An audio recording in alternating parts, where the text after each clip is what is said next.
Hello everyone, I welcome you all to my channel Arshadi academy once again. आज मैं biology का 4th part लेकर आई हूँ। इससे पहले 3 पार्ट अपलोड हो चुका है। अगर आप लोगों ने अभी तक नहीं देखा है तो प्ले लिस्ट में जाकर ज़रूर देखिए, क्योंकि एग्ज़ाम के व्यू से काफ़ी महत्वपूर्ण है ये सारे प्रश्न। तो चलिए चलते हैं प्रश्नों की ओर। पहला प्रश्न है, यदि जल का प्रदूषण वर्तमान गति से होता रहा तो अंततः जल पादपों के लिए ऑक्सीजन के अणु अप्राप्य हो जाएंगे। यानी कहने का मतलब, अगर जल प्रदूषित हो जाएगा तो जल में ऑक्सीजन की मात्रा कम हो जाएगी, और हम जानते हैं कि पौधे जल से ऑक्सीजन ग्रहण करते हैं, अतः उन्हें ऑक्सीजन नहीं मिलेगी। सेकंड क्वेश्चन है, नदियों में जल प्रदूषण की माप की जाती है। इसका आंसर है ऑक्सीजन की घुली हुई मात्रा से। थर्ड क्वेश्चन है, जब हम बकरी या भेड़ का मांस खाते हैं तब हम द्वितीय उपभोक्ता हैं, और अगर बकरी और भेड़ घास को खाते हैं तो वे प्रथम उपभोक्ता कहलाएंगे। फोर्थ क्वेश्चन, खाद्य श्रृंखला से अभिप्राय है ऊर्जा का।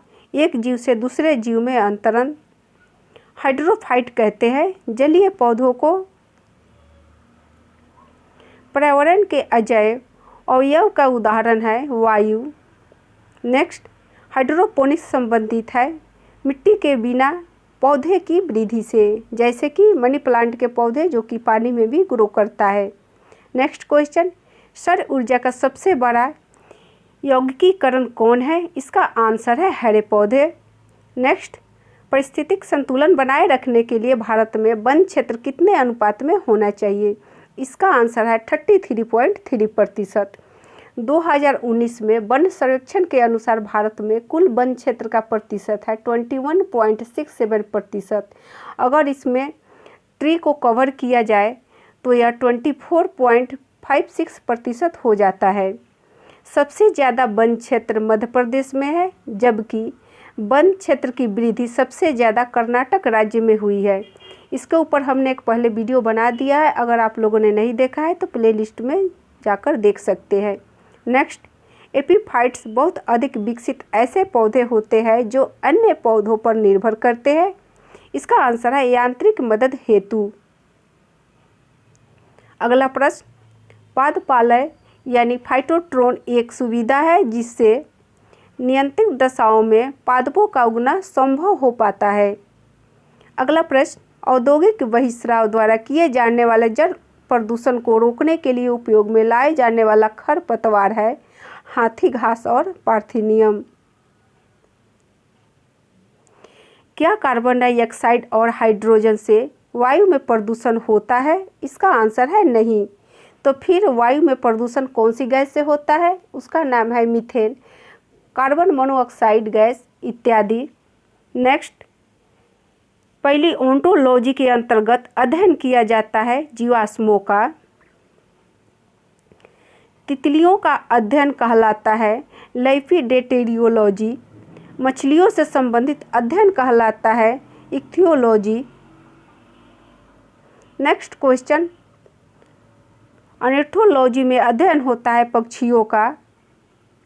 वंशागति के नियम के अध्ययन को कहते हैं आनुवंशिकी। नेक्स्ट, कीटों से संबंधित जीव विज्ञान की शाखा कहलाती है मैमोलॉजी। पोलोमान जीन यानी जंपिंग जीन के सिद्धांत का प्रतिपादन किसने किया था? इसका आंसर है बारबरा मैकक्लिंटॉक। नेक्स्ट, एडवर्ड जेनर किस रोग से संबंधित वैज्ञानिक है? इसका आंसर है चेचक से संबंधित। पहली बार रुधिर परिसंचरण की व्याख्या किस वैज्ञानिक ने की थी? इसका आंसर है विलियम हार्वे। हृदय का पहला प्रतिस्थापना किसके द्वारा किया गया था? इसका आंसर है doctor Christian Barnard. Next, DNA की संरचना को सबसे पहले किसने रेखांकित किया? इसका आंसर है वाटसन व क्रिक ने। विकास का सिद्धांत किसके द्वारा प्रतिपादित किया गया था? इसका आंसर है चार्ल्स डार्विन द्वारा। किसके द्वारा आनुवंशिकता के विज्ञान को आनुवंशिकी कहा गया? इसका आंसर है डब्ल्यू वाटसन के द्वारा। नेक्स्ट, कुष्ठ रोग के उपचार विधि को बताने वाले वैज्ञानिक थे गेरहार्ड आर्मोर हैंसेन। पोलियो के टीके की खोज किसने की थी? इसका आंसर है जोन्स ई साल्क। पेनिसिलिन की खोज किसने की थी? इसका आंसर है अलेक्जेंडर फ्लेमिंग। नेक्स्ट, आधुनिक एंटीसेप्टिक सर्जरी का जनक कौन है? इसका आंसर है जोसेफ लिस्टर। नेचुरल सिलेक्शन किसने बनाया? इसका आंसर है चार्ल्स डार्विन और अल्फ्रेड वालेस। अगला प्रश्न, हिस्टोलॉजी यानी ऊतक विज्ञान शब्द का सबसे पहले प्रयोग किसने किया था? इसका आंसर है कार्ल मेयर। इन्होंने 1819 में लिखित पुस्तक में हिस्टोलॉजी शब्द का प्रयोग किया था। अगला प्रश्न, मनुष्य की त्वचा सबसे मोटी होती है तलवे पर। मनुष्य के शरीर में सबसे लंबी कोशिका होती है तंत्रिका कोशिका। अगला प्रश्न, लैक्राइमल ग्रंथियां स्रावित करती है आंसू को।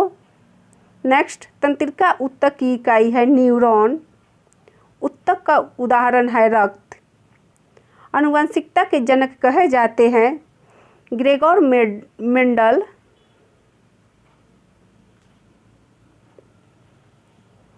नेक्स्ट, एक जीन एक एंजाइम सिद्धांत प्रतिपादित किया था बिडलवर्थ टैटम ने। नेक्स्ट, मानव में गुणसूत्रों की संख्या होती है 46 और जोड़े में 23 जोड़े।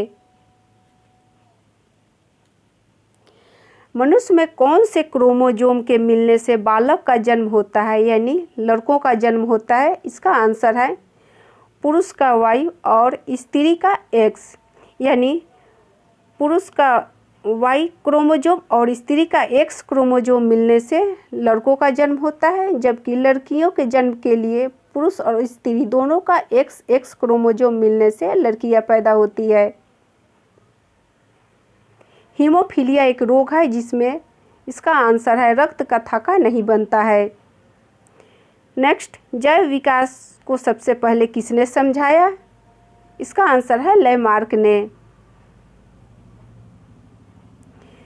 जीवों के प्राकृतिक चयन का सिद्धांत का प्रतिपादन किया? इसका आंसर है चार्ल्स डार्विन ने। नेक्स्ट, योग्यतम की उत्तरजीविता यानी सर्वाइवल फॉर द फिटेस्ट का प्रतिपादन किया था? इसका आंसर है चार्ल्स डार्विन ने। उत्परिवर्तन यानी म्यूटेशन के सिद्धांत के जन्मदाता है ह्यूगो डी ब्रीज। नेक्स्ट, समरूप अंग होते हैं? इसका आंसर है कार्य में समान। समरूप अंग ऐसे अंग है जो मूल संरचना में काफ़ी भिन्न होते हैं परंतु समान कार्य करने के लिए उपयोगी होते हैं। अगला, समजात अंग होते हैं रचना में समान। समजात अंग उसे कहते हैं जैसे कि संरचना में समान होते हैं तथा कार्य में भिन्न हो सकते हैं, जैसे मनुष्य की बाजू तथा गाय के अग्रपाद यानी आगे वाला पैर। मनुष्य में अवशेषी अंग नहीं है, इसका आंसर है सामने वाले चपटे दांत। और अवशेषी अंग है उसका नाम है निकटेटिंग पर्दा, कर्णपाली की कनार्भ, मांसपेशियाँ, वर्मीफार्म अपेंडिक्स, शरीर का बाल और कॉक्सिकस। एंड लास्ट प्रश्न, जब विकास के संदर्भ में सांपों में अंगों का लोप होने को स्पष्ट किया जाता है? इसका आंसर है अंगों का उपयोग तथा अनुपयोग किए जाने से। फ्रेंड्स, ये हमने बायोलॉजी के कुछ महत्वपूर्ण प्रश्न हैं जो आप लोगों को बता दिया है। ये वीडियो कैसा लगा कमेंट में ज़रूर बताइए। वीडियो देखने के लिए बहुत बहुत धन्यवाद आपका।